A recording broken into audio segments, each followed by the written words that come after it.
All right, good evening, everybody. Let's call this meeting to order at, looks like 4:01 p.m. Dr. Sorensen, can you hear me okay? Yes, sir, I can. All right. So just to let everyone know, this entire evening, Dr. Sorensen will be joining this meeting remotely. So just an FYI. That said, I do need a motion to move into executive session, discussion or consideration of employment, assignment, appointment, promotion, demotion, dismissal, salaries, disciplining, or resignation of a public officer, appointee, or employee of any public body. Discussion regarding potential candidates for governing board position. The candidate or candidates subject to discussion have been provided with written notice of the executive session as is appropriate, but not less than 24 hours for the candidate or candidates to determine whether discussion or consideration should occur at a public meeting. That said, I do need a motion to move into executive session. President Sandoval, I would like the opportunity to explain my vote when the vote occurs. Of course. Yep. So I'll move that we move into executive session. I will second that. All right. And I'm just wondering who to address to you. Yep. No, I remember. I just wasn't sure who to say.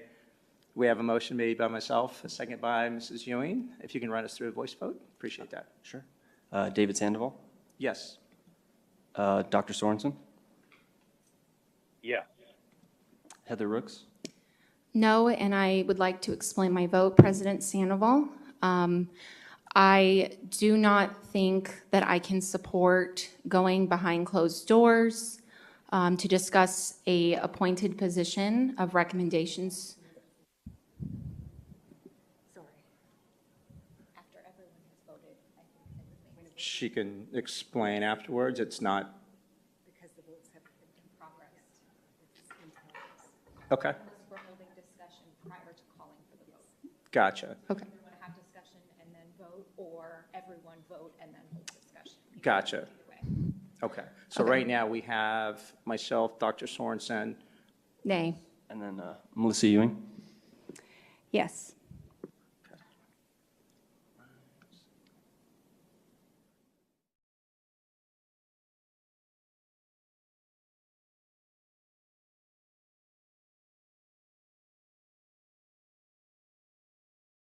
I just didn't feel comfortable to discuss the board appointed position of recommendations to Steve Watson. I think that the community should be able to hear this input of the discussion because they are the ones that is representing that board seat. So I will not be going behind into executive session tonight.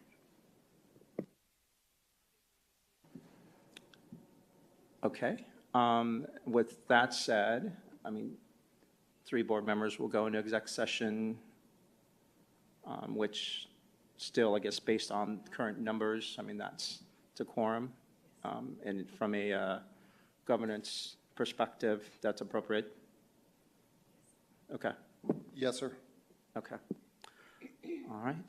Mrs. Ricks, no, thank you for the explanation. I appreciate your perspective there. That said, we'll move into exec session and return to public here shortly. All right.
Dr. Sorensen, board members, we will now return to our regular session.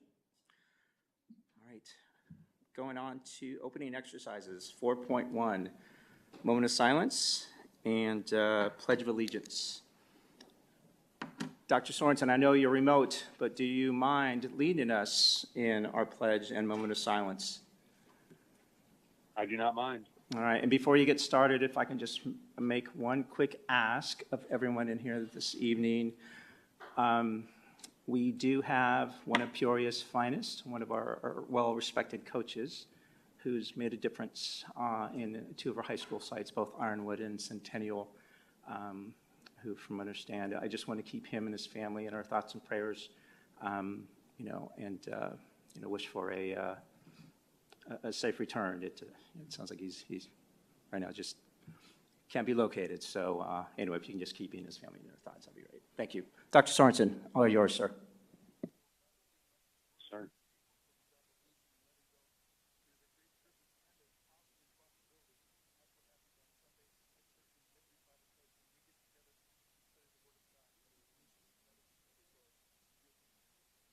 I pledge allegiance to the flag of the United States of America and to the republic for which it stands, one nation, under God, indivisible, with liberty and justice for all.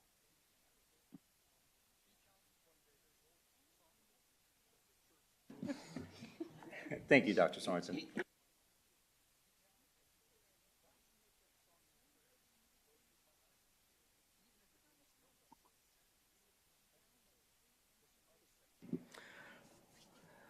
Okay, moving on to Section 5, Action Items, 5.1, Discussion and Consideration to approve up to 3 governing board applicant names to recommend to the Office of Maricopa County School Superintendent Steve Watson. All right, looks like we've got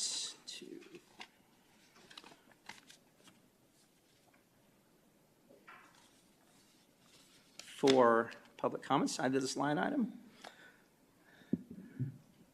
All right, just a note of caution, it was from an executive session governance perspective.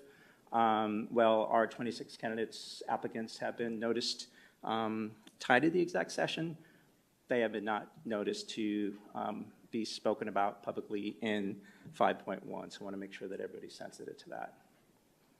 All right, that said, we'll spend 30 minutes on public comment and 3 minutes per individual. First public comment comes from Ms. Jody Brackett.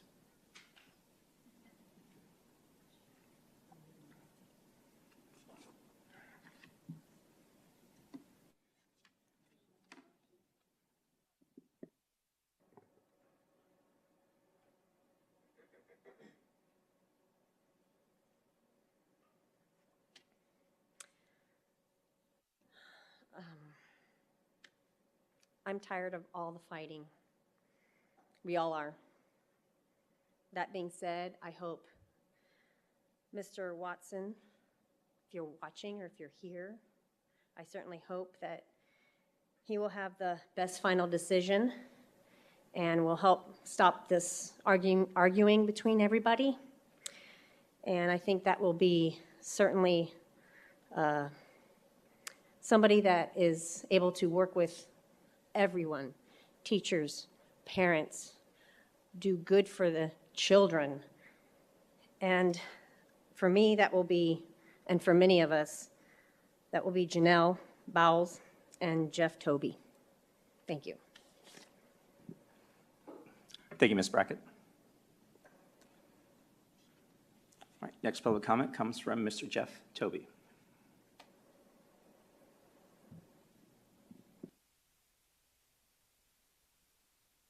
Good afternoon. I'm Jeff Toby. I've spoken before to this body as Yaakov Yitzhak ben Yaakov, which is my Hebrew name. I know there's been some confusion when it comes to that, but my fear at the time, years ago, when I first started speaking publicly here, was regarding some of the negativity that was previously mentioned and the cancel culture that was kind of prevalent at the time. So it was another way for me to insulate myself using my Hebrew name. But I am Jeff Toby, and obviously I am putting in for this application for appointment. I recently came across a post that was shared on a supposedly Peoria Educator United group, calling me a racist, and that the most hurtful part was I don't care about education. And I have kids in the district, and that's why I'm here. I'm here because I care. In fact, I just spent this morning off of work to help the business management class at Centennial conduct interviews. It was phenomenal. Some of you I saw there. And it was a real example of us providing legitimate, practical application that these students can use tomorrow. And that's what I support. I want to give a shout out to Ms. Koner, who did a great job, her and her team, setting this up. It was a fantastic event. We need more teachers like her, and that's what I would hope to be after, is to seek good quality talent to come to this district, have open dialogue without the name calling, and to be able to further the objective of this district of quality education for our students that they can use in their work. Thank you. Thank you, Mr. Toby. All right, next public comment comes from Ms. Jeanette Bowles.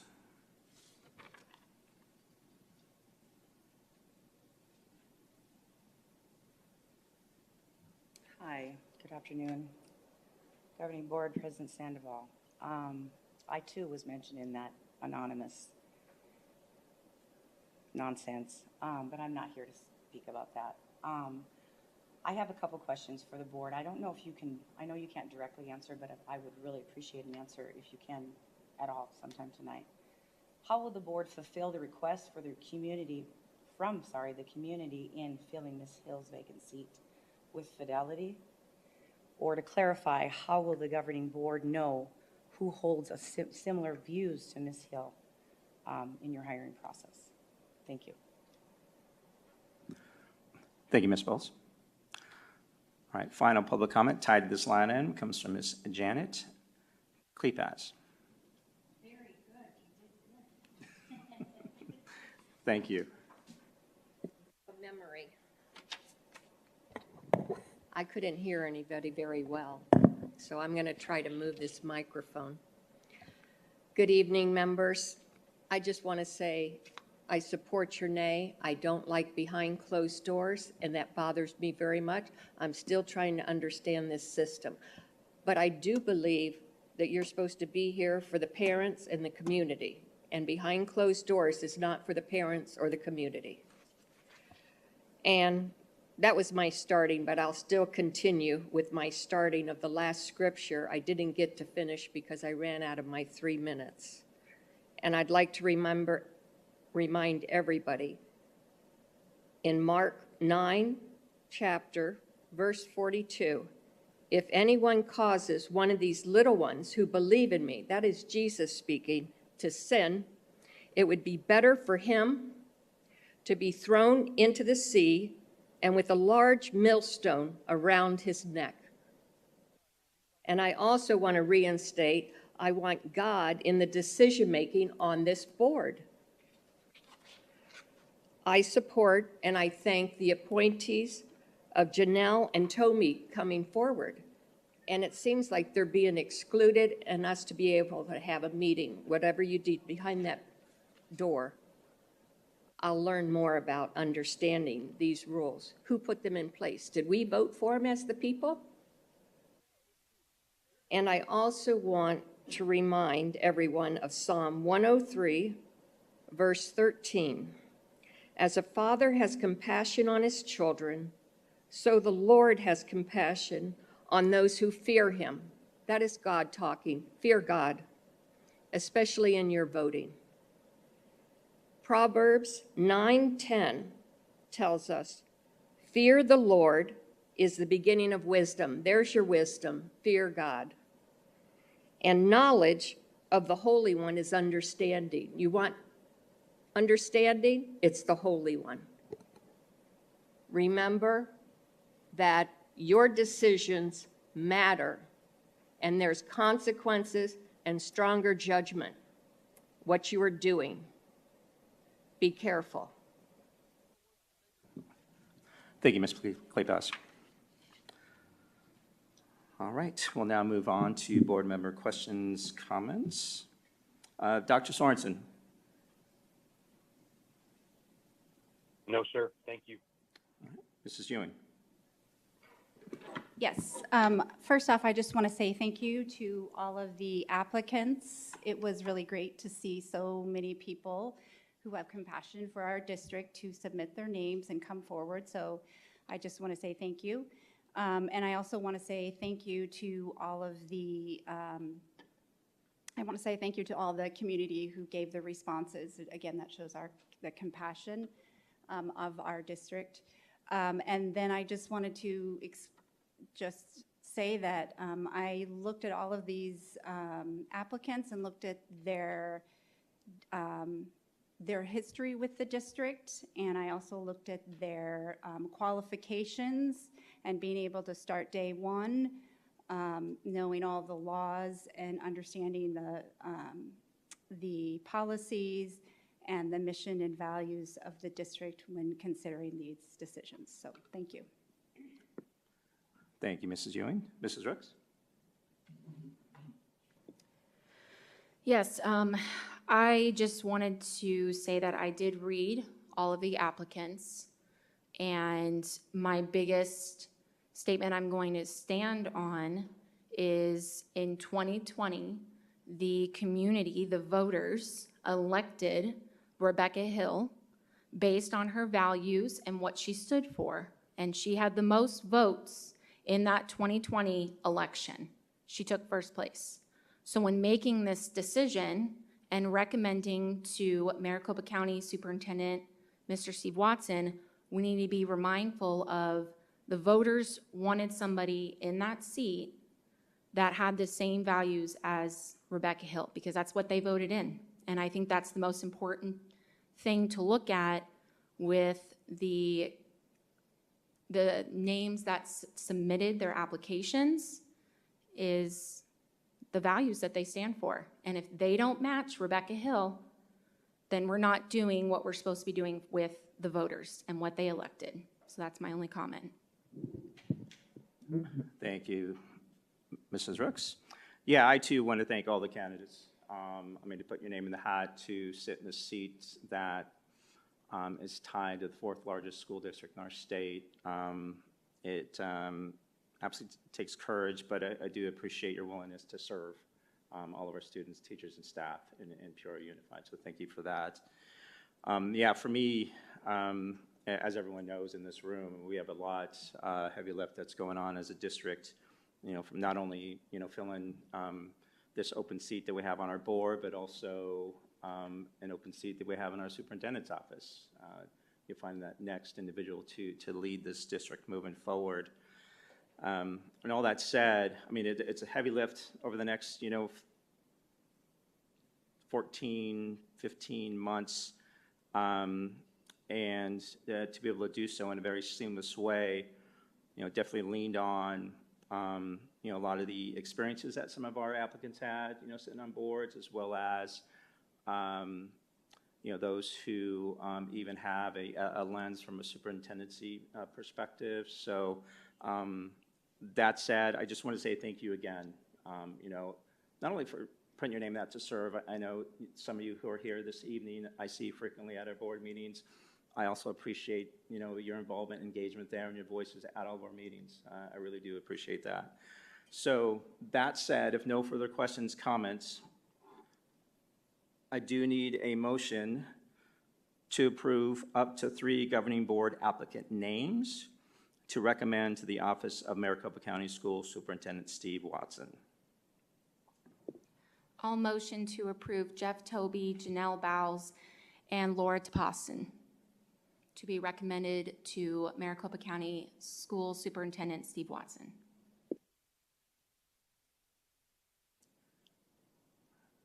Any second?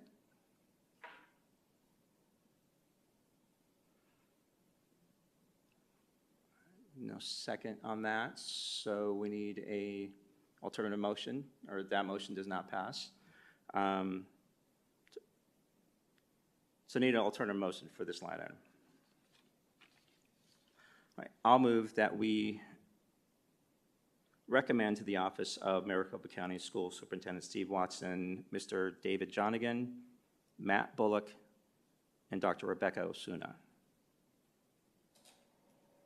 I will second that. Mr. Alexander, we have a motion made by myself and a second by Mrs. Ewing. If you can run us through a voice vote, I'd appreciate that. Actually, is it okay if I get clarification on the spelling of the names for the motion? Gosh, I hope I have them right. Oh, I got it right here, Nope, you're sorry. good.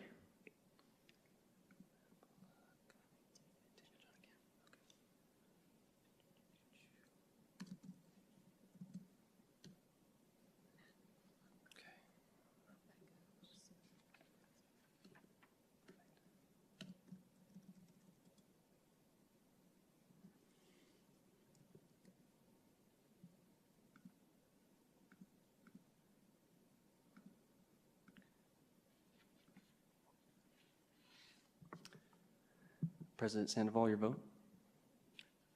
Yes. Dr. Sorensen? Yes. Heather Rooks? Nay. And Melissa Ewing? Yes.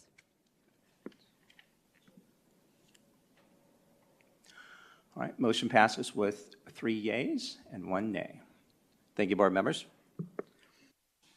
All right, moving on to section 6, study session, discussion with McPherson and Jacobson to outline the superintendent search process to include items related to developing candidate criteria and constructing a search timeline.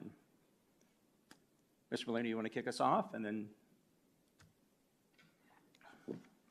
Can I ask for a quick break just to go grab some water before we start? sure, do you want to take 5 minutes? I know there's food back there. Yep. 10 minutes. All right. Dr. Sorensen, we're going to take a quick 10-minute break. Copy. Thank you.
want to get through as much as we can before he has to go. But that said, Mr. Molina, did you want to kick us off, or? President Sandoval, members of the Governing Board, Cabinet, and guests. Tonight we have Dr. Joel from McPherson Jacobson that will be walking the Governing Board through an exercise of the next steps for a superintendent search and the requirements and what the board is looking for in that position and the projected timeline. So, Dr. There you Joel. go. Gentlemen, welcome.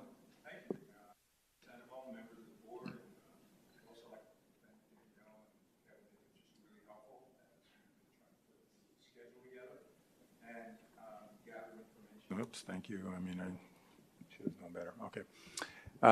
Anyway, we're delighted to be here. So thank you for the vote of confidence that you gave us. I well remember the work we did in Peoria last time. It was a very good search.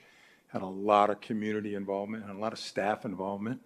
You know, things have changed in the last 3 years, as you know, in terms of, you know, just some of the conversations that are taking place all over America. And there's no secret, it's a pool of applicants that's really not as abundant as it used to be. And there's just no getting around that, right? There's, and a big part of that, I think, is retirements, COVID. Every superintendent that led through COVID has wounds. Many of them in all the states across the country, as soon as they got through COVID, they, if they had the appropriate number of retirement points, they took it. And some of them are cycling back in, but every search is unique. And so one of the big projects that we have tonight is to establish the criteria that you'll hopefully reach consensus on, that will send us, Jed Bowman is my colleague, Don Grotting is going to be a part of the search as well. He's going to be heading up to community stakeholder visits. We'll have a team of people here for a couple of days. We'll go through that. But you'll give us criteria and we'll begin making, we'll start doing the recruiting. It's no longer, if we list it, they will come. So it really is about, you know, who are the top talent, who's the top talent, not only in Arizona, but surrounding states. And I do believe last time we did the search, we had quite a bit of interest from outside the state of Arizona, which is pretty normal. Primarily, if we're doing a search in November through February, there's quite a bit of interest, at least in certain parts of the country. But anyway, we're going to cast a wide net. It's going to be a national net. And as soon as we get done here tonight, Monday we'll work with Danielle and we'll get the posting, because it's our understanding that you want to move pretty quickly on this. So you'll be out of the gate first. I don't know that there are any other searches. I think there's one other search, Higley and Gilbert, that's going to be undertaking a search here pretty quickly, but we're not involved in that. So you'll have our undivided attention in Arizona. And then we will, you know, we'll be providing you some updates just in terms of the application process. I want to tell you that one of the phenomena is that we had a couple phone calls. I had a couple phone calls just this week on some people that were interested. Big gap, as I was telling Mrs. Ewing, between conversations and completed applications. So we never get excited about numbers, but sometimes boards and trustees will say, how many people have applied? And so, you know, if you're interested in a number, I'm happy to give you a number. We're not going to release any names until, you know, we get to that point where we've had a chance to get them through that. But then we'll make sure that you know who the applicants are. But people wait literally until the last 12 hours of the application deadline to hit submit. So we're always on pins and needles, if you will, waiting for, you know, we've been working with people, we've been talking to people, they've assured us they're going to apply. And here it is, 12 hours away and still no application, but they do come in. So we get a flurry, in every search I've done, we get a flurry of activity right at the end. So as soon as we put the timeline together, people will be paying attention. I promise you they'll be watching your board meetings, they'll be reading articles, they'll be talking to staff. This is a good superintendent position, and it should generate interest. You've got good size, you've got resources, and good location. And so every search that we've done, and I've done a whole bunch of them in the last year, has challenges. You're not going to be unique in that. And superintendents know that that whatever criteria you come up with today, that's what they better be good at if they're going to be successful in landing the position. So we're excited to be here. We're going to be moving pretty quickly through the timeline, but if all goes well, you can, and you've got a copy of the agenda in front of you. We put interviews November 13th through 16th. And because of the arrangement you have with Mr. Molino, one conversation that we can have a little bit later, because candidates are going to want to know, do you want somebody to start in February or January or March, or wait up until July 1? I do think by coming out of the gate early, it gives superintendents interested that are coming here time to work with their boards if they're a sitting superintendent, or at least their superintendent if they're not a sitting superintendent. So we're excited to get to work on this and start the profiling. So what we intend to do is advertise for about 6 weeks, which is normal for us, September 11th to October 26th. I mentioned to you this is a recruitment game.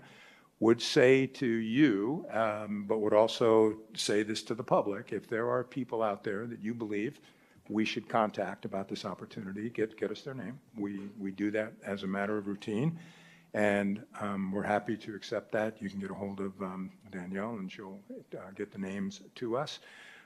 Would just say that as confidential as you can be about that, the better, because superintendents don't like their names all of a sudden appearing in social media as somebody that they're targeting. So we want to be careful with regard to that. We'll need you, unless something's changed, we need the board to approve the timeline in a couple of weeks, but we're going to get it posted on our website. When you get the Mac and Jake website, there's probably 75,000 hits a month on there, so it's going to get immediate national attention. We'll do the same. We use the same advertising venues. Last time, that'd be my recommendation, which would be Education Week, which is read by all assistant soups and soups around the country. We'll also AASA. These are all very reasonably priced. ASSA, we'll try to get it listed as one of the top jobs in the country, and they'll typically give you a day or two on that. And then anything else that you want to do. I was trying to think on the plane down here if the state of Arizona does anything. And it seems like, maybe sometimes school board associations will put a posting out there for you. But I promise you, as soon as we get it on the Mac and Jake website, it's going to be out there. And the other search firms will also pick it up, and they'll list it as well. So we'll be blanketing the country probably in the next 10 days with that. So any questions on advertising? No? Yeah, and board members, feel free to, Yeah, interrupt me at speak any freely and ask questions as they come up. Okay. Okay, so we know it's important to you. We hang our hat on stakeholder feedback, and the last time we were here, we had a great turnout from community, from staff, from students, and we want to recommend we do this the same way as we did it last time. So we put down 2 dates. We'll have a team here, October 11th through the 13th, and we'll work again with staff to determine how best to schedule that time. But certainly we want to advertise it. It's an opportunity to come in and talk with consultants. And obviously not everybody can make it to a physical meeting. We're going to recommend that a partnership that we have that's no cost to the district is, and I don't recall if you're a K-12 Insight district or not, doesn't matter. They'll set up an online framework where anybody, we want to get 1,000, 2,000, 5,000 voices collected. And we have the ability then to really put that in an organized way so that you'll have an idea of what the sentiment is with regard to the superintendent search. So we'll be working with staff a little bit more about that. But as you're making the rounds in the community, do let folks know that we're going to provide opportunities for them in several different venues. But certainly your internal stakeholders you want to hear from, and if we can schedule them in person, we'd like to do that. And then the last time we did this search, as you recall, we sought volunteers from the various groups, and we asked them to serve on I think we called them interview panels. They don't get to make a decision, but they get to provide input based on their lens and their involvement with the district. And we'll talk with you a little bit more when we get closer after we've held some of these sessions on who you'd like to include in that. Remember, the most important thing is that you are also recruiters, and your teachers are recruiters, and your community our recruiters. And we want that interview day to be a very, very positive day. At the end of the day, let's say we bring you 3 candidates. It's going to be 3 or 4 is kind of what the norm is. At the end of the day, we want the candidate to walk out of here and say, I want that job. And they want it because of the people that they've had a chance to interact. They know what the challenges are. They know it's not going to be easy work, but it's also going to be very, very purposeful and very fruitful work. So be thinking about that as we frame up those conversations. But we're going to gather all that data, and then we need about 20 minutes at a school board meeting, and it may be longer than that, but ballpark 20. And we can zoom in, where we will then deliver that feedback to you. So you have an idea of, what is the pulse of the district and the community with regard to the superintendent search. And that isn't going to be the basis for your decision, but it's going to be good information for you to have when you go through that process. And I know most of you on the board, you haven't done this before. So the interview is really the game day, but it's all the work that gets done in preparation for that sets the stage for very, very productive interviews. And we know we've had a good search when the board president says, hard decision, this is really a tough one, and that's our goal, that it's a hard decision and that whoever gets it is going to come and stay. I know Dr. Reynolds was only here 3 or 4 years. The national average, I think I mentioned that in presentation, is about 3.2. But research is pretty clear. Superintendents need 5. They need 5 years to be able to really move the needle. And so, we're doing our level best to not only help with setting up the search, but also coming in after the search and working with superintendents and the board to set that framework for success that, gets beyond that initial month or 2 of the work, because these are very, very challenging times in education. Comments, questions? So we'll schedule that 20 minutes around a board meeting, just be an agenda item. And then on November 7th and 8th, we'll present finalists to you. And what we'll do is we'll bring all the files of the candidates. We're going to ask each of the candidates to do video presentations of themselves. I'll create, based on your overarching criteria tonight, we'll talk about, I'll create 3 questions for them, 3-minute questions that they'll respond to. And you'll have a chance to basically meet them via video. And you'll have their resumes, you'll have their applications. We'll give you the reference information that we have found. And I do believe we can do that in closed session in Arizona, can we not? Because we're going to need to, if we're going to be able to share everything that we find on these candidates. And we'll go deep on each of the candidates. Everybody has great resumes today. Nobody asks somebody to write a reference that they don't know what they're going to write. We go deeper than that in our vetting. So Dr. Bowman, myself, Dr. Groding, we ask, when we do reference checks, we say to the reference, it might be a superintendent that's supervising an associate superintendent, or it might be a board president. Who else can we call? That might give us a little bit of a different look. So we're going to bring you everything that we find, but I want to tell you there isn't an educational leader in America that I know of that doesn't have something that they've had to deal with that could have been controversial, could have been a personnel issue, could have been a budget, could have been a mutual separation agreement with a board. That has happened so much in America during the last 3 to 4 years.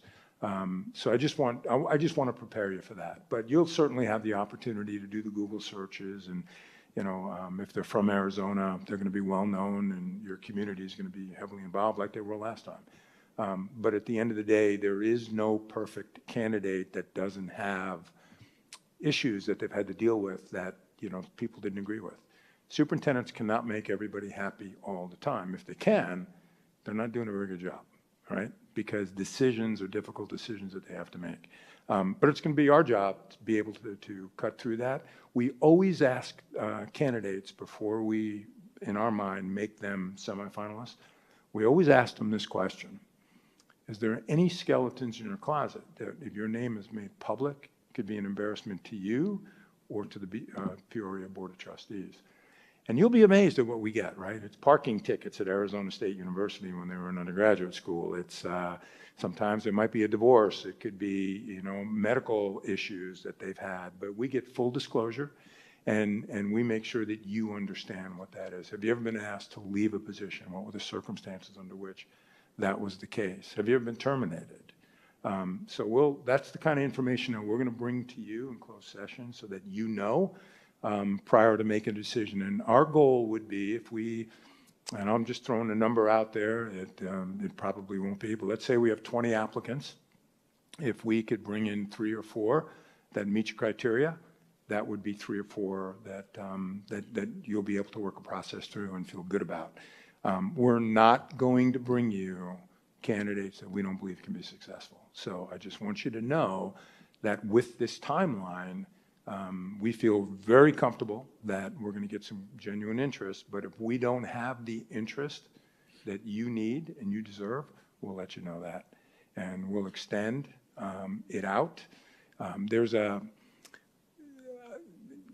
a major benefit to go early because you're going to get, it's the first round. You're going to get the first round draft picks. There's superintendents today that are sitting in districts that are thinking about a change that might very well be attracted to this. Because what happens in January and February is once that first tier superintendents are selected, you get the ripple effect. And then we do most of our searches in the March, April timeframe, and that's just much more difficult depending upon location and size and things like that. So questions or comments? Yeah, no, I want to make sure that we don't have any questions or comments coming from Dr. Sorensen. Dr. Sorensen, any Q&A from you or comments? Not at this time. Information. All right, thank you. So November 7th and 8th will come, or one of those nights. We need about 4 hours for that meeting, and we'll be ready to go, and we'll keep you updated in process. And interviews November 13th and 16th. We'll work again with Danielle like we did last time. We'll create an interview. Would ask this. Maybe you remember because I was drawing a blank. Did we do full day interviews? We split them up, right? It was a multi-day process, Yeah. so we did have some panel interviews on one day. We had an e-forum that evening, and then we did have some interviews the next morning in case there were any candidates that needed to fly out after that were in from out of state. Okay, so we'll do it the same way. That e-forum, by the way, is very successful. That's the first time we did one, and we've since done them in a lot of different locations. That works really well. You get a lot of public participation. And then, you know, a question that I think you have to think about is, and I mentioned it before, is when you go through this process on the 17th and 18th, or excuse me, 13th and 16th, and then you make a selection, you make an announcement, we'll work with you when we come back on that day, you know, how to basically gear up for that. We'll also find out from the candidates, you know, if the board makes an offer to you, are you going to accept the offer? And typically they will. We don't like it if they play games with us because you don't get a chance to do that twice, right? But when would you want that superintendent to begin? So that's something in the back of your mind as you're thinking through this, because you have some flexibility with Mr. Molino. I wanted to throw out compensation parameters and just ask if there's anything that you want to share with regard to compensation. So here's what I would say to set the stage for that. Is superintendents, based on experience, based on skill set, are commanding a premium today because it's very competitive. At a minimum, they're always looking at what was the contract for the superintendent prior. But of course, experience is going to matter, educational attainment's going to matter, and all of that comes into it. But I want to just open it up to a general conversation. Are there things that you want us to think about with regard to compensation? And we would just say, make it as competitive as you can. The more competitive it is, the better the opportunity for people to say, I'll leave one district to come to another. Yeah, I think for me, it's, I know Ms. Myers, last time, and we had the opportunity to really take a look at salaries across, I guess, like districts, right, or neighboring districts, et cetera, which I think really helped the board, you know, understand, what the expectation is and where we should be, as we, go through the search and make that offer, right? So I think it would benefit the board to be able to do the same, take a look at those and to understand where we need to be competitive. I don't have a number in my head. I know what, our most recent superintendent, where he was at, and, I think that would be a minimum. Yeah. Yep. Okay. Ms. Ewing, Ms. Ricks? Yes, I would agree that it would be helpful to have that comparison data to make sure that we are certainly being competitive with the districts around us. And then also, if there was something, a piece to add to that, what would be the additional compensation for their education and number of years and how that's kind of broken out? Yep. Yeah, thank you. Ms. Ricks? I was just going to note just the overall experience of the individual, I think, would be able to see first and work towards the compensation. I know that previously we had for a previous superintendent, but I think it also will depend on what their qualifications have been and where they've been at to kind of get a better ballpark. Yep. Good. Dr. Sorensen, any comments on this line item, compensation? What's the precedent? I've never experienced this. Is the precedent that people who would apply would have a ballpark figure or an updated ballpark figure, or the only thing they're going off of is what we prayed our previous superintendent, and then negotiations happen after they at least get through the process? I can answer that. So, great question, Dr. Sorensen. Everything's negotiable. So what we like to do and what we'll do in this instance is we'll basically say it's going to be competitive based on size of district, educational experience, professional experience. But superintendents are going to want to know ballpark, right? So they're going to go on your website. If your superintendent's contract's there, they're going to get it. We'll do a scan of Arizona so that you have an idea of where you sit in your array of like-minded school districts. But at the end of the day, we want to let them know that it is competitive, and they'll negotiate. Now, you have some things in Arizona. Is performance-based pay, is that Arizona? So that's a part of the contract too, right? So they'll when Mr. Sandoval makes the phone call to say, congratulations, we're excited, we want to offer you the position, it's very likely that they're going to enter in negotiations. They may do it through legal counsel and your legal counsel, but we want to make sure that the dollars are not going to be an inhibitor when they come through, which is why we say competitive, right? Which is also why, Dr. Sorensen, they're going to look at the previous contract and they're going to say, okay, if I'm a sitting superintendent, that's my starting point for that, right? And then they're going to want to negotiate things like benefits are probably set. I don't know if you do annuities. A lot of states do annuities. There's longevity pay that's starting to really enter into the country right now. If you stay 3 years, at the end of that third year, there's some kind of a stipend, a bonus stipend. Again, the goal is to get them to 5 and 7 and 10. Moving expenses is, if they're coming from out of state, that could be a factor as well too. And other things that they may, if they come from out of state, that they may have experience with that you might not be doing in Arizona, but we'll work through all of that. So our conversation with them really is, we just want to say it's going to be very competitive, and that it's going to be based on the things that you've already talked about. So we're not asking for a number today. I just want to make sure that you know that it's there's a cost associated with the new superintendent. Yeah, no, without question. Yeah. What may be helpful, and board members, please tell me if I'm off here, but is there a way to share, our most current superintendent's kind of contract and what that looks like with the board? I think that would help. There's no doubt there are a lot of, when you talk about a compensation model, salary is part of it for sure, right? But there's everything else that you were just talking about, including car allowance and all that stuff. So I think that'd be a good starting point. Thank you. And when we come back on the, whatever day we're gonna present finalists, we'll talk through that, and we'll make sure that when you make that phone call, you've got a good understanding of what we've learned about the candidate, right, in terms of what their needs and wants are. So, but I want to get you thinking about that, because you're a large district in Arizona that's pretty high profile. Just have a quick question. Well, when the applicants put in, will we be able to request at some point their, like, previous superintendent evaluations from their own district? I don't know if that's something that we could, yeah.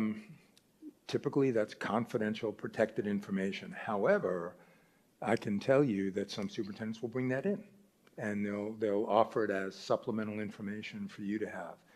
Where we see some of that is when there's media about a superintendent leaving that hasn't been fully explained to a community, and the candidate basically then goes to their board and says, hey, I really want to take this next position, but you know, for whatever reason, there are some people doubting that, they'll come in with their evaluation. So we sometimes encourage it, but just know that that's confidential and protected in personnel, and so we have to be really careful with that.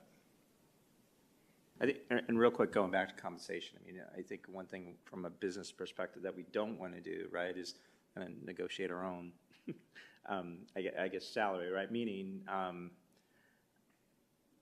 think it makes sense to, knowing that there's going to be a negotiation period, right? You know, based on all the information that we collect from a compensation model perspective, what's going on locally and like size districts, et cetera, you know, coming in at a number that's, you know, not insulting at all, but certainly, you know, one that we feel that could be a good starting point, knowing that we're going to get into a conversation, you know, with this individual. They may come back to us, they may not, but I guess anticipating that conversation, yeah, if you will.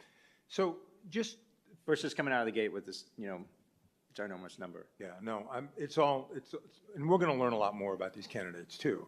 But I do think that it's important to point out that a sitting successful superintendent commands a premium, right? If they've got the track record and, you know, this is the next step for them. Let's say they're in a district of 15,000 right now, and they're well-known, and they've done a great job, and they're still alive after the pandemic. And so they're ready for a change. They're going to command a premium, because I promise you they're on every recruiter's list, right? So you just know that. That's you pay for experience. A number two or a number three in an organization, on the other hand, doesn't command that, because they're unproven. They don't have the experience base. So their number is typically a little bit less. But one of the things I always tell boards is simply this: compensate what you can initially, because one of the hardest things that you have to do, that you bring somebody in, they do a great job, you want to keep them, and you find out that they're second to last in the array, the comparative array, and you can't give them the kind of pay raise you want, because the teachers are getting 3%, the administrators are getting 2%. And so they end up getting, over time, they get frustrated because they can't play catch up. So what we say is this: go through this process, find the right person, and then invest in that person, and then hold them to that standard, right? So maybe individually it might be a couple bucks more than what you were thinking. Expect that kind of work from them, okay? And then multi-year contracts, you know, to the degree that you can in Arizona. You know, soups are not going to take on a job with anything less than a 2-year contract.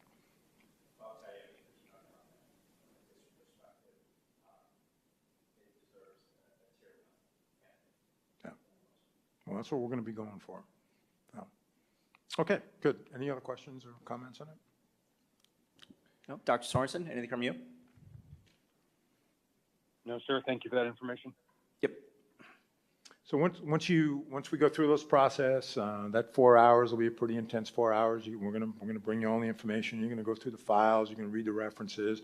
You'll have your laptops. You'll do your Google searches. You might have a brother-in-law in the community that the person's coming from that is going to give you their opinion, and we'll put it all together. We'll work you through a process where you talk about each candidate and then ultimately narrow it down. And then it's really a matter of then reaching agreement with them and making it known publicly. Because once we get into this and once you get the stakeholder feedback and input, people are really going to be excited, nervous, curious.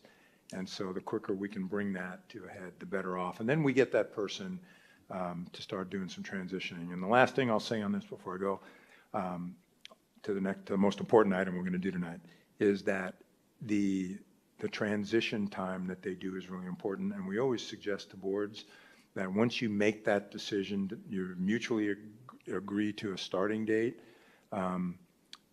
buy some transition dates for the next superintendent to at least participate in key hires, attend some board meetings where some things are getting done. They don't have official decision-making until the contract starts, but you don't want to make a whole bunch of big decisions, particularly on the personnel side, without them having some involvement. Give them a chance to meet some of your community folks, get out there in your communities, visit your schools, and then, at some point, think about a wide-scale community reception for the new superintendent to just give your whole community to just an opportunity to come in and do a meet and greet. So the good thing about our model is because you'll have the kind of stakeholder involvement you will, there'll be ownership in whoever you select. So it's not going to be something it's going to be very transparent in terms of your selection process and how you went about doing it. Okay? All right.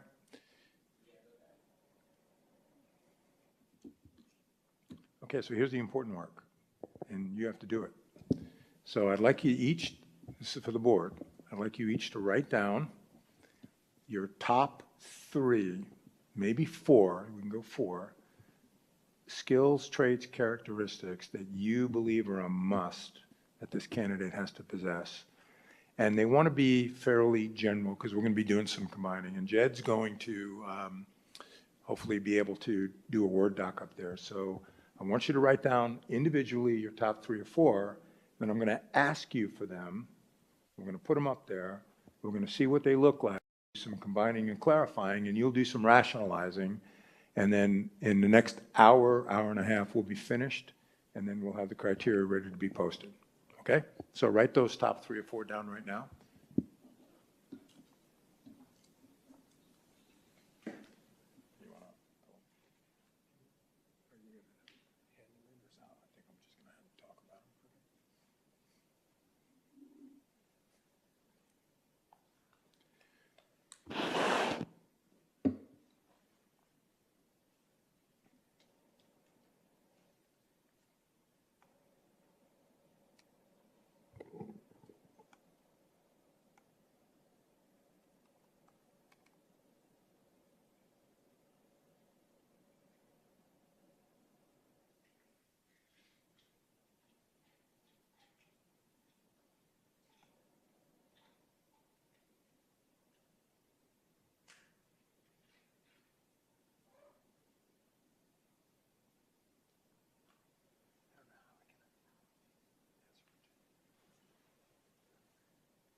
What are you looking for in a superintendent?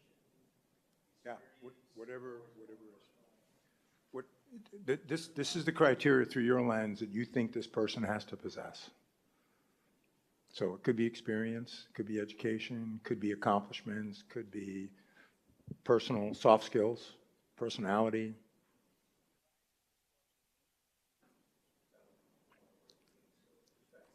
Yeah. Because the way the posting will read is the Peoria Unified School District seeks a superintendent that can demonstrate. Yeah, okay.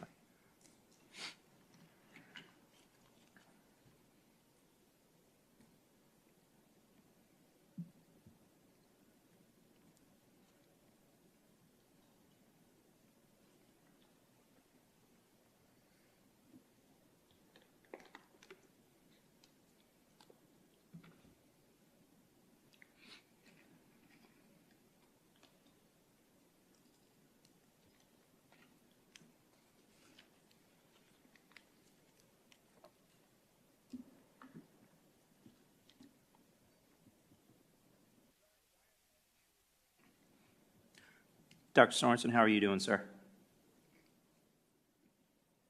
Wonderful. Perfect.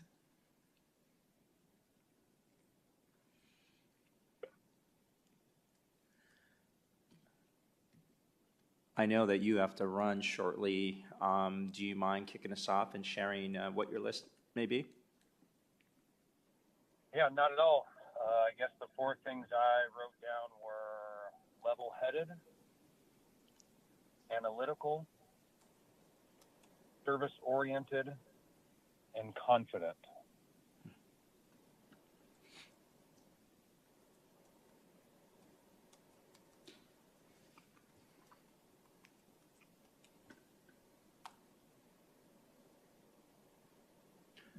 Do you want us to share first and then we'll get into conversation? Yeah, let's get them out there first and let's talk about them. Okay. Ms. Ewing? I think I started a little bit like you, Dr. Reynolds. No, Dr. Reynolds, listen to me. President Sandoval. I had a history of proven academic success within the district. Okay, good. Leadership with administration and staff. Okay, I want to give Jed an opportunity to get these up there. Okay. I'm okay, but I'm a little bit. Okay, partially leadership, proficient. proven leadership with administration and staff? Yes. Okay, Leadership with, sorry, staff and administration. Okay, And I said history, I don't know, experience being in the classroom either as a teacher, administrator. okay. Experience at all the levels, teacher, administrator, Yeah. okay. Including superintendent experience in that? Yes, Okay. yes.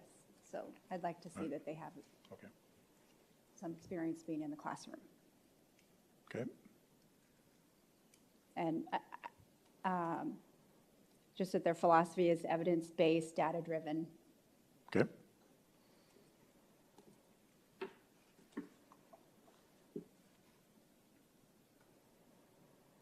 Okay, good, very good. So I had a business background, Okay, whether being in that business world, I think is important. A leader,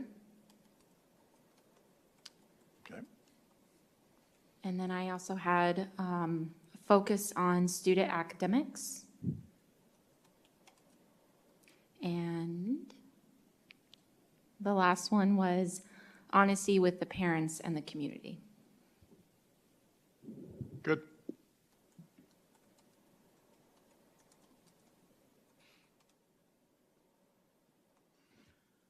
Yeah, for me, again, I start off with more of the, I guess, human skills, but it sounds like we all have some of those in our list.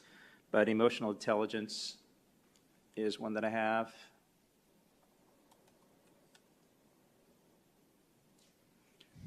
I think excellent listening skills. Okay,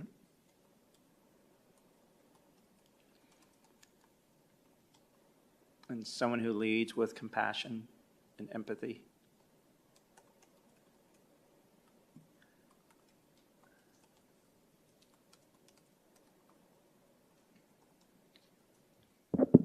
courageous leader.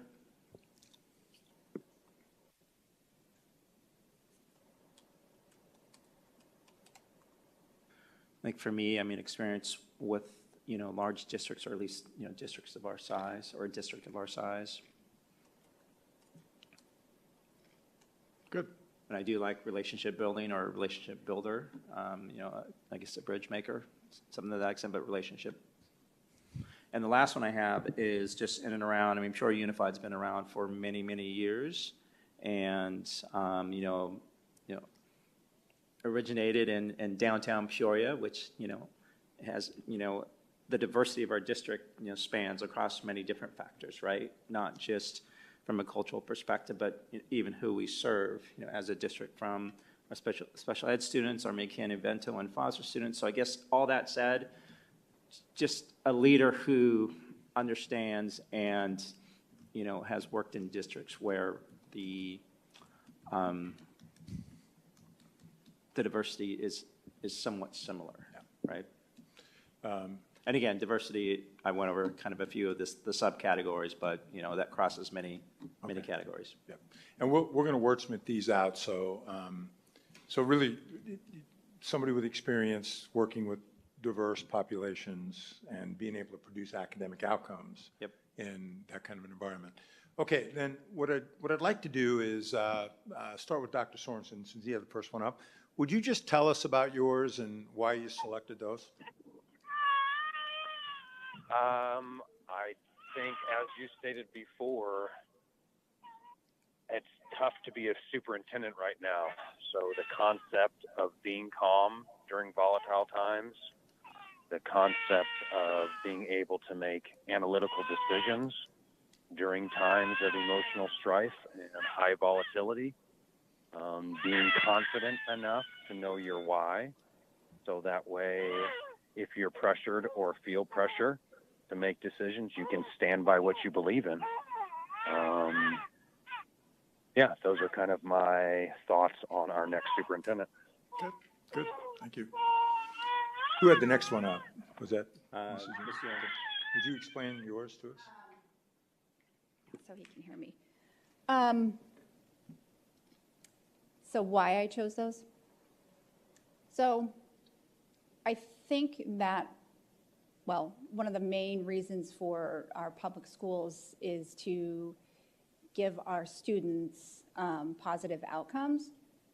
And so with a district this large, and for everything that we're trying to do with our recent curriculum adoption and all of that, we really need to have somebody come in who understands what are all of the best practices in academics, that they're willing to look at the data to make decisions, that they shouldn't be based on emotional decisions or based on political pressures, that all of our success should be, so I want somebody who's been able to show how they've taken a district from one level to the next and actually help to grow those students and give as many positive outcomes to as many students as possible.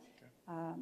Because I feel like right now our district is in the middle of some really great transformations, and we need to see somebody who has the skill set to be able to can help us continue on that path. So that's a general. Okay, no, that's good. Proven track record. Yes. Of leading Yes. academic improvement for all students. Yes. Right. Okay. Good. Did you have leadership with staff and administration then too? That was Ms. Ricks. Nope, that was you. Oh, that one. Oh, sorry. That was you. Leadership with staff and administration. So President Sandoval mentioned some of those things about relationship building. We have a huge staff, and I know that one of the things that was Dr. Reynolds' great qualities is he had great relationships with the administrators, district teachers across the district. They loved to have him come on campus. He was very positive and uplifting. I think that's a big part of helping to attract and retain people, is if they feel like their superintendent is on the campuses, involved, and they can connect with that person. So I think it's imperative that that person understand that a big part of their job is their relationship. So that kind of goes along with what he said. History and experience in the classroom, yeah. So that is that oftentimes something can look good on paper, but until you really understand how something might actually look in the classroom or within the schools. I was just talking to a principal the other day asking, what are some qualities you'd be looking for? And I think that they said that, they have to, having that experience and that showing the interest in being involved. And I think it's sometimes harder to connect with a superintendent if they haven't had that, because haven't had that experience in education and being in the classroom or running a school from the administrative point of view to understand all the nuances that are happening. And the other piece of it is understanding how important it is for our principals to have great relationships with the community, and that those principals and teachers are really the ones who, and many times are the face of our district. And so I think they have to have had that history in the schools. How important is superintendent experience to you? I mean, that would be priority over classroom, if that's what you're asking, Well, ranking. I'm superintendent versus, let's say, associate superintendent, assistant superintendent. I feel like a superintendent certification and Well, experience. certification would be required, right? Yeah. But I mean, you'll give consideration to a number 2 in a similar sized district? Yes. Okay, that's what I was asking. So I added the word preferred. Yes. Is that okay? Well, Yeah, I'd take that word out for now, because we don't okay, want I to didn't limit see the what you- pool. But what you want as an educator, somebody that's come up through the ranks, that has experience in all areas. Okay, yes, good. I just think that Yeah. the education field is so different from many others that it's difficult to understand it unless you've been, Yeah, sure. Teacher, principal, assistant superintendent, very good. yeah. And then data-driven, you had that one too? Data-driven, I just think that all of our decisions that we are making, or the practices we're taking in the classroom, need to have data behind to show that it's being effective. I think that's important for the community to see, that all of the things we're doing, we can show the effectiveness for the positive student outcomes. Okay. Great. So I did have as my first on there business background, and I think that comes in with a different perspective because I think that there's a lot of pieces in a superintendent role where it's, you've got your employees, you have the parents, which to me is important, and then the students. So I think that having that business aspect and that background would help in that role, because there's a lot of factors in the business world, and then I feel like there's a lot of factors in a superintendent role. I feel as though a leader is very important. I think somebody needs to not be afraid to lead and to come up as a leader to propose different things that might be outside of the box. So that's what I was looking for in that leader aspect. Focus on student academics, I think, is a big concern right now.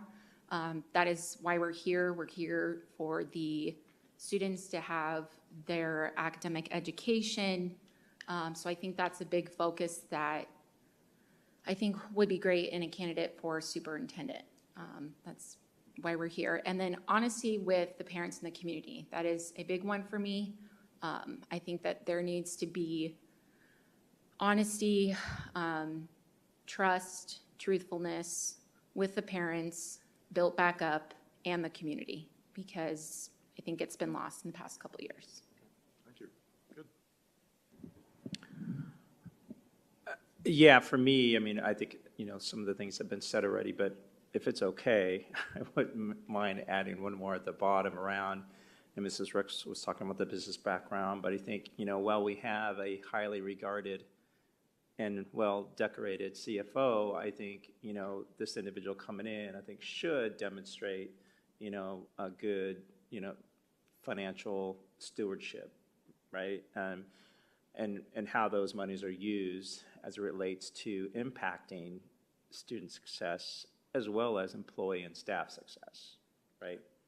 Making sure that obviously our teachers are, paid a wage that is equal or greater than the value that they add on a daily basis, but also the impact on our kids in the classroom. So there's that. So emotional intelligence, Dr. Sorensen kind of mentioned it earlier. I mean, someone who's able to have a courageous conversation and be very objective, in that conversation and stay curious without judgment. Someone who's just really able to, relate to the community that has been said in a way that does value, all perspectives, and builds that trust. So I think emotional intelligence is important. Excellent listening skills, I think that impacts trust for sure. Making sure that people feel heard when they leave a conversation, right, with this person. Compassion and empathy, it's, having a leader who really can stand in another's shoes to really understand, the perspective that, how they came to the perspective that they came to, and being able to relate to that and provide, solutions or conversation, or just responses and really solutions, I guess, to that line item. Courageous leader, I kind of talked about earlier, being able to make those tough decisions, while maintaining a clear and level head. Experience with a district our size I think is pretty self-explanatory. Relationship building, I think that's important, especially when you're working with, 4,000 plus associates and then, 36,000 plus students and their families, right? It's important to understand people. Leader who understands a similar diversity to the Peoria School District, I think that's important. I mean, just to understand the dynamics of a Peoria Unified. Again, not only from a cultural perspective, but also from the different stories that our students bring to us every day. From, again, McKinney-Vento foster students with special needs. We have our high achieving students. I think as a district, we do a fantastic job of meeting our students where they are at, having somebody who's, able to do the same and even bring some of their perspectives and best practices, as it relates to working with, students that come from different backgrounds and experiences and, families, et cetera. Financial stewardship and impact on student staff success, I think I probably. So let me ask this question before we narrow these down. What about the doctorate degree? I think, if I'm not mistaken, the last time we went through this, we used the word preferred on that. Yeah. I think academics are important without question, right? What is just as important are the human skills that we just talked about, right? And building that trust and those relationships in the community. So I think having a doctorate is important, but I do believe preferred is the right direction to go in. I mean, as a district, we've had a superintendent who didn't have a doctorate, right? 2 superintendents ago, if I'm not mistaken. Bellis Thompson, right? Before Dr. Reynolds. So, and I think she did a fantastic job sitting in that seat. So she had a ton of experience from an education perspective, without question. So, I definitely want input from my fellow board members. And Dr. Sorensen, I'm not sure if you logged off yet. I know it's 6P, but thoughts on doctorate preferred or required? Yeah, not essential, not preferred. I'm probably going to head out to our football field at like 6:15, so I'll probably be on till then. Okay. Thank you. Ms. Ewing? Yeah, I have a question with regards to that. So we've talked about really wanting a tier 1 leader. Are you seeing that those tier 1s are doctorates? Yes. Because if that helps to every now and then we see a qualified candidate that doesn't have the doctorate for a number of reasons, but has all the experiences. So doctorate preferred is what most districts would say. But, you know, certainly you don't want to, we don't want to turn back somebody who has everything you're looking for except the doctorate. But there's also communities where communities require a doctorate, right? I mean, Yeah. so. Well, I mean, I would definitely prefer the doctorate. Yeah. Most of the candidates will have it. Okay, thank you. So President Sandoval stepped out for a little bit.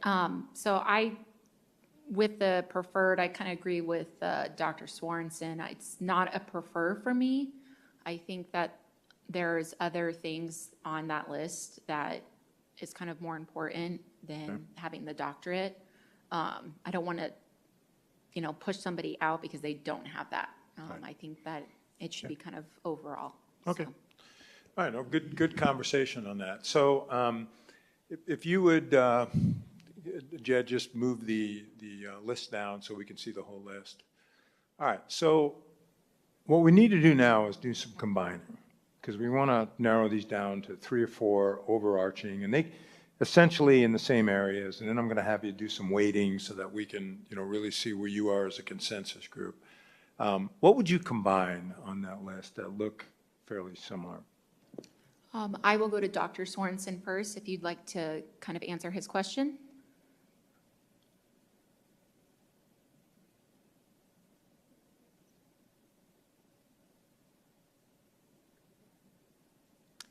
Is Dr. Sorensen still there?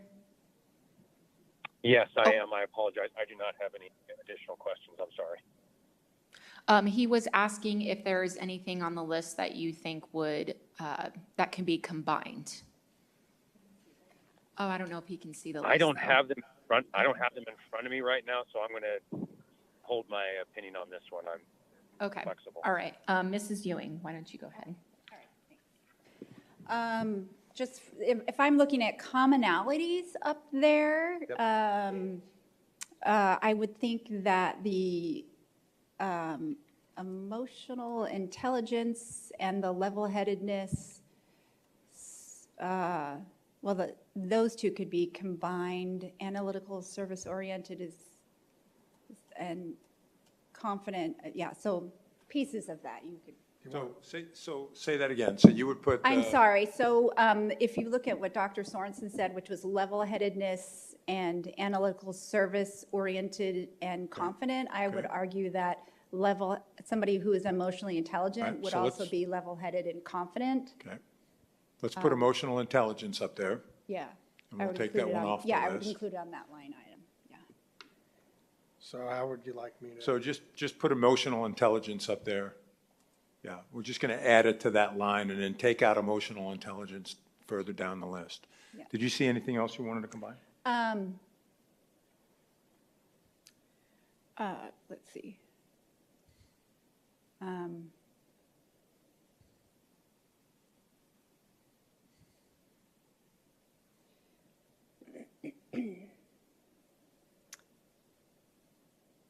Yeah, I mean. Okay. Anybody I think else? I think I'll pass. Well, I'll just because I'm seeing the similar words, focus on student academics, history of proven academic success, maybe on that. All right. And then I see leads with compassion and empathy, leadership with staff and administration, and then I did put leader, and then you had courageous leader, so maybe just, oh, sorry. I want Jed to catch up with you. Sorry, Okay, so I we just got go, sorry. So we got an academic one there. So focus, what was the next one? Ms. Rooks? So I saw courageous leader, Okay. leader leads with compassion and empathy, and leadership with staff and administration, so maybe just in general, leader? Okay. I don't know. So let's add it right there. A courageous leader. Yeah. And then leadership with staff and administration. Okay. So put staff and administration. Leadership with staff and administration. Okay. And then I saw leads with compassion and empathy. So I don't know Okay. if So we'll that's put like compassion that and could be- empathy in there too. We'll take that out. Okay. So it's a courageous leader with staff and administration that can demonstrate empathy. And I'll wordsmith all of this to make sense based on your conversation. I just want to get the general themes down. Any other general themes? So you've got the human skills, you've got academics, and now we've fleshed out leadership. Is there anything else that you think is worth either putting into one of those three or is a standalone? I was going to offer another, I'm not answering your question. I just saw something else, so I'm sorry. No, fine. As far as the honesty with parents and community and excellent listening skills, I think you could put those together. Communication. Yeah, communication, so that's, they have to be a good listener. And then I think part of communication is honesty, transparency. So an effective communicator Yes. who is trustworthy, is honest, Yep. transparent. Yeah. Okay. Ms. Has excellent- I don't want to overstep anything you were trying to say, You're- so. Okay. That catches what you were after? All right. Yeah. Okay. So should relationship building be added to that line item, or is Yeah. yeah, I don't know, I mean, is a would relationship put- relationship building kind of the umbrella I would, theme? Because someone who's an effective communicator, in my mind anyway, who listens well, is someone who values people. I would put that with relationship building, I would put it with the leaders, because we have the courageous leader, and that's kind of what leadership amongst staff and administration, which is what I was going after, that they have great leadership, which includes having, A relationship. that strong relationship, well thought of amongst teachers, administration, and district staff.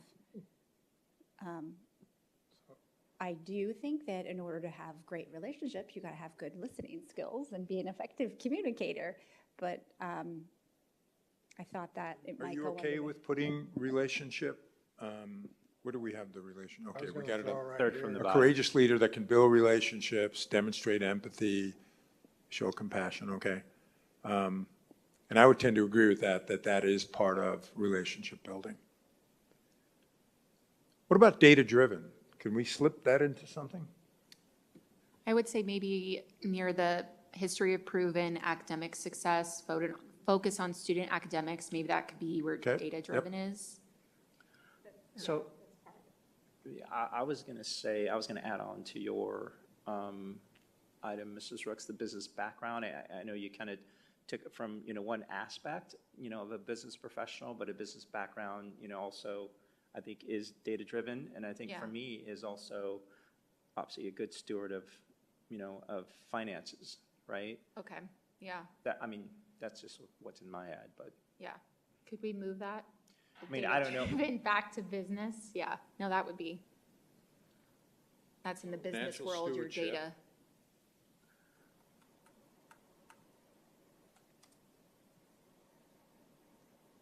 And when we talk about the impact on student staff success, we're talking about from a resource allocation.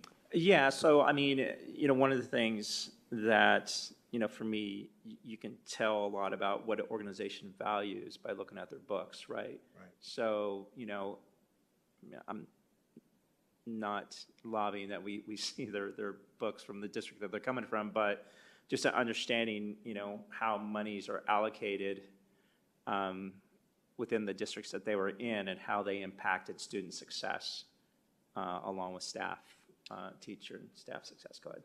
President, I was just going to ask, with the financial stewardship and impact on students, staff success, could there be something I don't know if it's necessarily success, but I would think it would be within the community, because there's taxpayers too. So I don't know if that's a piece with financial stewardship. I don't know. Yeah, no, I see what you're what I'm saying. saying? I think, Okay. I mean, these are public dollars, right? Right. And I think, if the individual shows his or her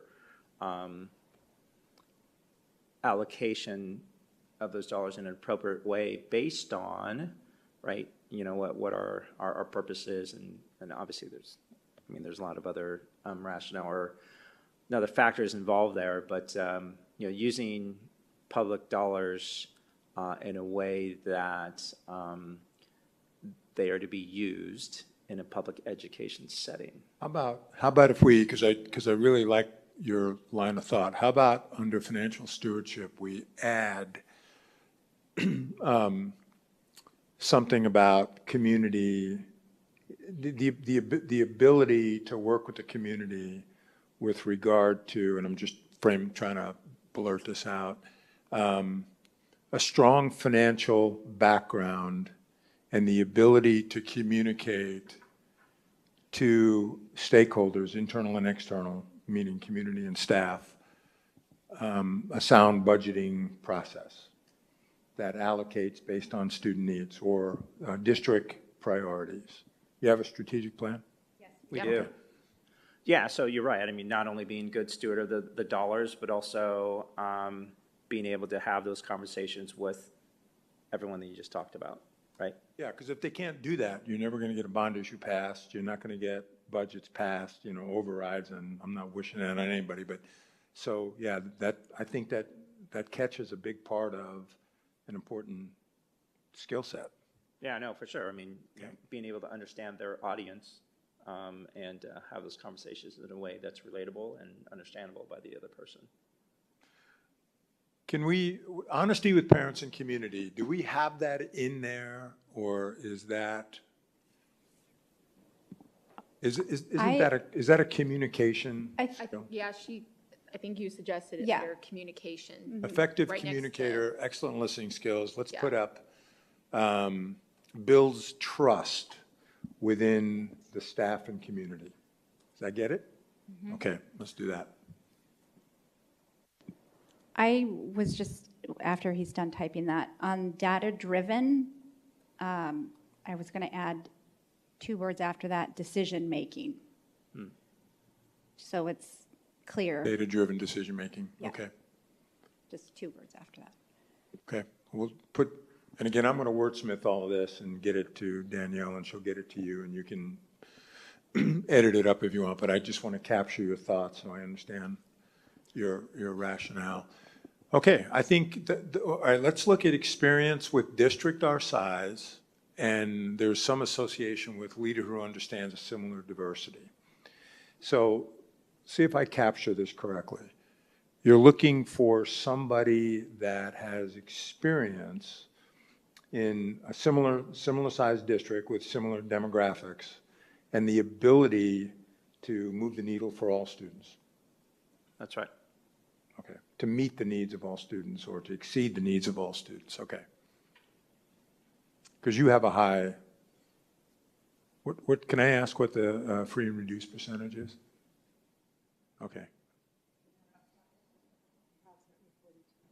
Approximately 42%. okay, 42%, I was gonna say 40, right, so all right, thank you, so, Ms. Myers. okay. So, yeah, the experience in that would be important, and I'll wordsmith that out. I'd like to, Can I just throw something out there real Yeah. quick? And I think when the line item looks like 5, effective communicator, excellent listening skills, builds trust. I think that along those lines, and I know you're going to wordsmith this, but I just want to add a couple words that as you wordsmith it, that it brings out an individual's or the district's really deserving of someone with a high level of ethics and integrity, right? Because I think someone with those values, I think will very naturally and organically build relationships. so let's just add that models high ethics And integrity. and integrity. I apologize. I want to let everyone know that I'm logging off now. Thank you. Dr. Sorensen, thank you for your time, sir. So, And even morals, if you wanted to add. Unknown participant is now exiting. so,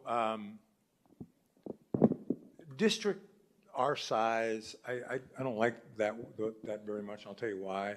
Because people are going to say, is that 30,000? Is that 28,000? And, maybe I'm not big enough. But I think if they can demonstrate an understanding of what a district your size represents, then that's as good as size, right? President Sandoval? I was just going to point that out because I feel like if we just do experience with we're the fourth largest district, I believe, in Arizona. So like that's going to shorten our pool. Yeah. So I think that it's more of not district our size, but maybe how well they performed in whatever environment that they were in. So maybe we call it an experienced leader in a diverse. You're a growing district, right? So is that a fair statement? In certain areas, Okay, we're experiencing growth. So really what I want to capture is you want somebody that, whether they're a superintendent, assistant superintendent, you want somebody that has experience with diversity, of meeting the needs of all kids, and can certainly demonstrate academic progress in their. Yeah, totally. And I think when you and Ms. Rooks were just speaking about this line item, I get it. I mean, I don't want to lessen the impact of the wide net that you throw out there by, throwing out something like the district of our size. I don't disagree. If, there's somebody out there who's just a high-level leader, holds a lot of the values that we're talking about this evening, I would be confident in their ability to lead people, right, regardless of the size of the district. Dr. Sorensen left, but I'd like to have you consider combining the first and the third. We won't be able to capture all of those words, but that is that human piece, right? So, is there any objection to that? Because I think that's a little redundant.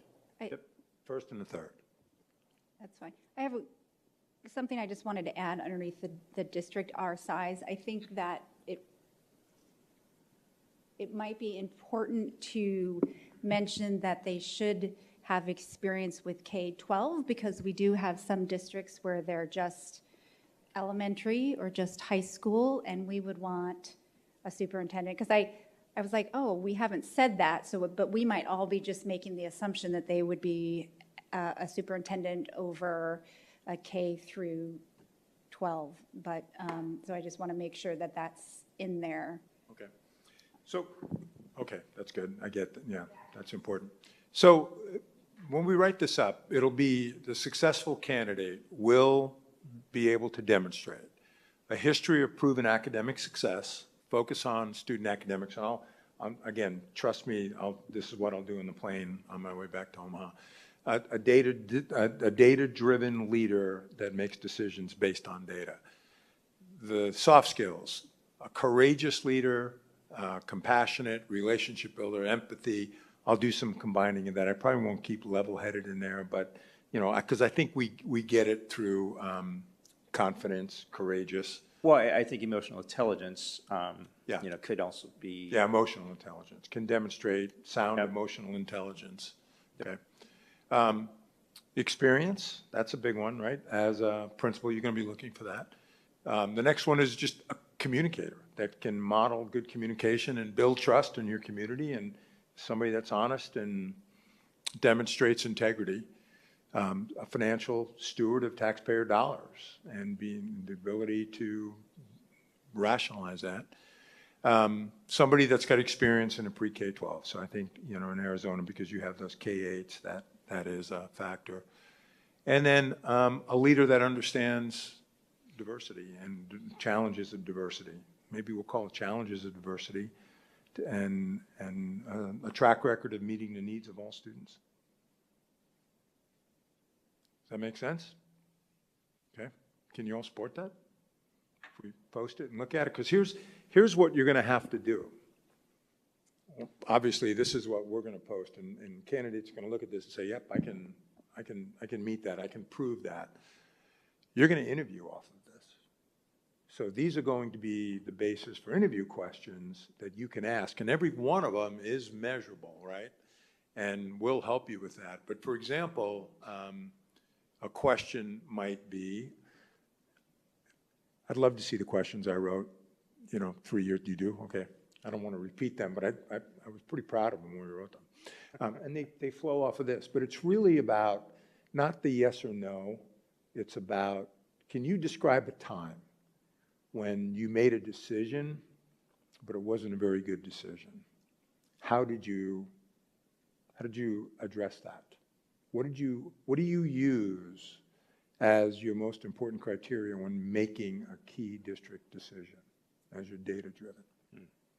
What do we do with students that are still a grade level behind in math coming out of the pandemic? What's been your success strategies for that?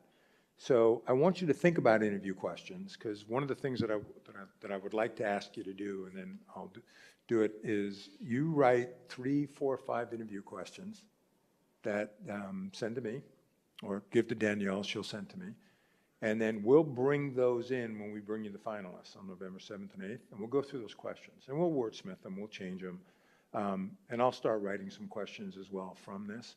But and Mr. Sandoval remembers this, you each get to ask questions, right? But they have to be good, fundamental questions that flow off of this, or could flow off of, a question could be, what are some strategies that you've employed in your previous positions to build staff and community trust? Give examples, right? And that's how you have an interview where people really have to think about, I'm not just going to answer the question yes or no just because it's on my resume. I'm going to give you evidence that in fact that we did that. Most of these candidates, when they come in, will bring your portfolio of artifacts and maybe evaluations, and I think you asked about that. Whatever, but some of them are going to give you that just for you to review as you go through. But if you don't mind, I might even combine it again, maybe get 6 of those, and then get them to Danielle maybe by Monday. And then when you can approve the timeline, is that next week, board meeting next week? You approve the timeline, we'll get it all posted, and we'll start hammering away, trying to get you the best superintendent we can. Yeah, excited. Sorry, President Sam, I just had a quick question, because you mentioned the questions for us with the finalists, come up with our own. When we have the interview panels with stakeholders, will they be able to also come up with their own questions? Yeah. Okay. They have to be, they have to be legal, right? And we will work with them. When we come back on the 7th and the 8th, like we did last time, if you could designate a chair of each one of those panels, we'll do a training session with them for 30 minutes. We'll talk about the do's and don'ts of interviewing. We'll talk about, you have to be recruiters, right? So we don't want to scare anybody off with things that are said or left unsaid. But then we will get them to work on their questions. They respond very, very well, panel groups do. But you have to populate those panels too, and you want representatives of the Peoria School District, but they also have to be positive emissaries for the group too. Because you don't want somebody to walk in and say, boy, that parent panel was really lousy. I just don't think I can work there, right? Because we don't want anybody saying no until you say no, that you don't really want them, you want somebody else. Does that make sense? Yep. So we're gonna want to structure those panels in a way. Let's go get people that you have faith and value that can do this job and provide input. And by the way, we tell them, we're upfront in our training, you don't rank them. You don't get to tell us who 1, 2, or 3 is. You're gonna get a sheet that's gonna say, candidate Joel, strengths, concerns, questions. And that's the information that they'll give you at the end of those interviews, so that when you're deliberating, because now you've had the full interview, you've done your homework, you've got all the information you need, now you get the panel feedback. That'll help you make your decision. Okay? Thank you. Yeah, thank you. It was a great question. I'm sure there's others that might come up, but I've got a question, and I don't know if this is Danielle or if this is you, or if this is something that we come up with. Those groups that you put together, I know a lot of times when they're putting like focus groups together that they have certain criteria of a certain types of individuals that they want in that group so that it's a good representative of those groups or our district or demographics or that type of thing. So I'm just curious. I guess part of the question would be, what did we do? How did you comprise those last time? And then, yeah, so what we typically do when our consultants are here and they interact with groups, they'll put an invitation out that basically will say, if you have an interest in perhaps serving, being appointed to an interview panel, put your name down.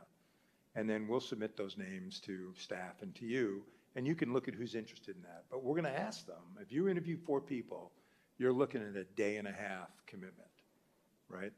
And so we want people who can commit to all of that. And we want those panels to be 10-ish people as opposed to having too many, which is why we do the e-forums. And the e-forums folks will be able to provide some input as well too. But I want you to think about putting good, strong people that represent Peoria Unified on those panels. They'll provide you great feedback, and students are awesome. So sorry, question was students. How would we, as board members, if we've seen a student like out and about, how do we contact them, like to make sure it's okay with their parents, that I guess we can ask them if they'd like to sit on the panel? Well, I think your best bet in that area is to probably connect with the parent first. If you know that student, you know, I guess I'd have to know a little bit more about the context of a student that you're referencing, or if you know of one you want to just work with me individually, I can help maybe connect with that student to arrange that panel. And to add on to your question, Mrs. Ewing, of what we did in the past, the panels were specific to each group. So we had a complete student panel, we had a parent panel, we had 2 community panels, I think 2 community and 2 parent panels, just so we could get additional folks to join those and those voices. And so the candidates rotate through those, of course, with Dr. Joel's guidance from that training session. But the way we selected those individuals' names from the governing board, if there are a few individuals that you'd like, certainly we have many groups we already work with, a faith council, the business council, we have a student council that will probably have a couple of them, you know, as student representatives that may want to join. And so it's piecing them together in that way, those that may want to, you know, raise their hand from the panel that they participate in. So collectively, we get to the 10 pretty quickly. It's a comprehensive process. It's a wonderful way for your candidates to get a sense of the entire district in a pretty short period of time. But the interview with you is the difference. That's how you individually perceive the candidate based on your interview, your research, and then what your panels say. But you have to look at it individually and collectively. So who do you want to work with individually, and who's the best fit for this board? Because this is your time. This is your appointment. And as much as I'd like to hope that you're all going to be on the board forever and ever and ever, we know that's not the case. But we want a candidate, a superintendent, to come in here, again, 5 years. In 5 years, if you can keep a superintendent 5 years, I promise you, the needle gets moved, great things happen, and it's a lot easier to go through the search process the next time. Because 3 years just isn't enough time to get on track. Okay? All right. I got everything covered that we need, unless there's other questions or concerns or. Yeah, I don't have any other questions. I know this is kind of what we were going to work on this evening, so thank you for that. But like you said, I think questions will come up, and with that said, Danielle, do you want us just to filter those through you and then? You can certainly send them to you. I'll also send you kind of a summary of what we did tonight with that timeline, and also we'll make sure we'll work with Mrs. Donner on meeting notices for your calendar, just so you can plan ahead on those dates, because they're all so very important that you're able to participate. And so we'll work to get all of that calendared and send you all of that, if not in the Friday report, tomorrow on Monday. Okay, perfect, thank you. Ms. Ewing, any further questions, comments? So was that a definite, our questions come to you? That, I didn't know if that was a yes. They can come to me, and of course, always copy Mr. Molino if you Yes, don't of mind, course. just for consistency. Yep. Thank Yeah. you. Okay, thanks. Mrs. Ricks, further questions, comments? Nope, thank you, guys. All right, well, thank you. Good. I appreciate it. Good Yeah, night. looking Appreciate forward your to time. Yep. going through Let's the go to work. process. Yeah, let's get it done. Appreciate it. Mr. Molino, any questions, comments? No, sir. Ms. Vesely? Sarah, no, you good? Ms. Myers? Good. All right. Well, thank you, everybody. With that said, I do need a motion to adjourn this meeting at 6:32 p.m. I'll motion we adjourn at 6:32 p.m. Now, second that. Starting, we have a motion made by Mrs. Rooks and a second by myself. You're going to run us through a voice vote? Or Mr. Alexander, sorry. President Sandoval, Yes? Mrs. Rooks, Yes. and Mrs. Ewing. Yes. Motion passes with 3 yeas and 1 not present. Thank you, everybody. Have a great evening. Safe travel, sir. This is the brochure that was done by the team here at Peoria last time around. Just take a look at it. That's very, very similar to what we'll do this time around, too. Thank you all. Thank you.